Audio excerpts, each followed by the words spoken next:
यार, कभी सोचा है कि अगर क्रिकेट में कोई नियम न हो तो खेल कैसा होगा? कोई बोले 8 बॉल का ओवर, कोई बोले 4 रन पर चौका नहीं, हर बॉल पर लड़ाई। असल में देश भी कुछ ऐसा ही है। अगर सब अपने अपने हिसाब से चलेंगे तो गड़बड़ हो जाएगी। संविधान वही किताब है जो देश को नियम, कानून देती है, एक सिस्टम बनाती है। बिल्कुल। जैसे स्कूल में टाइम टेबल, यूनिफॉर्म और प्रिंसिपल के नियम होते हैं, वैसे ही संविधान हमारे पूरे देश को एक फ्रेमवर्क देता है। सोचो, हर कोई कहे कि मैं अपने हिसाब से क्लास में आऊंगा तो पढ़ाई होगी ही नहीं। संविधान वो बेस है जिस पर पूरा देश टिका है, नहीं तो शांति की जगह अफरा तफरी हो जाएगी। वही तो। और संविधान सिर्फ सरकार को ही नहीं, बल्कि आम लोगों के हक और ड्यूटी भी तय करता है। फंडामेंटल राइट्स, समानता, आज़ादी, ये सब बातें संविधान से ही आती हैं। वैसे इस चैप्टर में एक और दिलचस्प उदाहरण आता है, साउथ अफ्रीका का। चलो उसके बारे में बात करते हैं, क्योंकि उससे समझना और आसान हो जाता है। साउथ अफ्रीका की कहानी वाकई गजब है। वहाँ पहले गोरे और काले लोगों में भयंकर भेदभाव था, जिसे रंगभेद कहते हैं। अश्वेतों को बस में पीछे बैठना पड़ता, पब्लिक पार्क में जाने की अनुमति नहीं थी, होटल स्कूल सब अलग। सोचो, हर जगह ये महसूस होना कि तुम कमतर हो, कितना दर्दनाक रहा होगा। और इसी अन्याय के खिलाफ खड़े हुए नेल्सन मंडेला और उनका संगठन अफ्रीकी नेशनल कांग्रेस। करीब 28 साल तक मंडेला जेल में रहे, सिर्फ इसलिए कि वो समानता की मांग कर रहे थे। आखिरकार जब संघर्ष बहुत बढ़ गया तो श्वेत सरकार को मानना पड़ा कि भाई, अब नया संविधान बनाना पड़ेगा जिसमें सब बराबर हों। मुझे सबसे कमाल की बात ये लगती है कि जब अश्वेतों को ताकत मिली तो उन्होंने गोरों से बदला नहीं लिया, बल्कि सबको साथ लेकर बहु नस्ली सरकार बनाई। ये असली लोकतंत्र है, जहां डर या बदले की भावना की जगह विश्वास और तालमेल होता है। साउथ अफ्रीका का संविधान बनना बताता है कि सही नियम सबको साथ ला सकते हैं। सच में।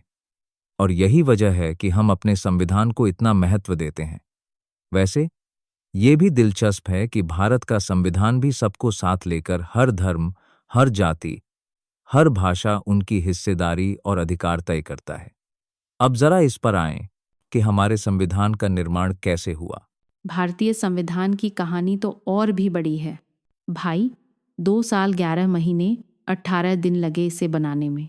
संविधान सभा में हर क्षेत्र, हर तबके के लोग थे। सोचो, 299 लोग, कोई किसान, कोई वकील, कोई महिला, कोई दलित, सबकी राय ली गई। और फिर डॉक्टर भीमराव अंबेडकर ने उसकी ड्राफ्टिंग कमेटी को लीड किया। यही नहीं, हमने दुनिया के कई अच्छे संविधान की बातें लीं। अमेरिका से मौलिक अधिकार, ब्रिटेन से संसदीय प्रणाली, फ्रांस से समानता का आइडिया, सब मिलाकर हमने अपने देश के हिसाब से संविधान गढ़ा।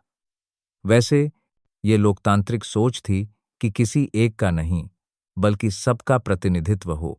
यहाँ एक बात और याद आती है, जब संविधान बना तो उसमें सिर्फ नियम ही नहीं थे, बल्कि समाज का सपना था। सबको शिक्षा, स्वास्थ्य, रोजगार, बराबरी और संविधान लागू भी खास दिन 26 जनवरी 1950 को हुआ, क्योंकि उससे जुड़ी पूरी एक ऐतिहासिक भावना थी।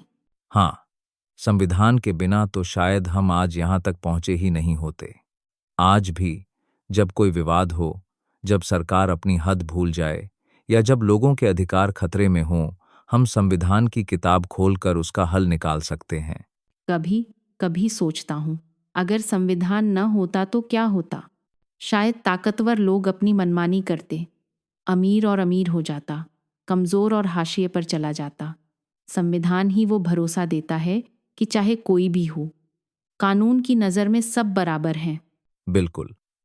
और संविधान सिर्फ अधिकार ही नहीं देता, बल्कि ये भी बताता है कि सरकार की सीमा क्या है, उसके पास कितनी ताकत है, किसी के हक में दखल की लिमिट कहाँ तक है।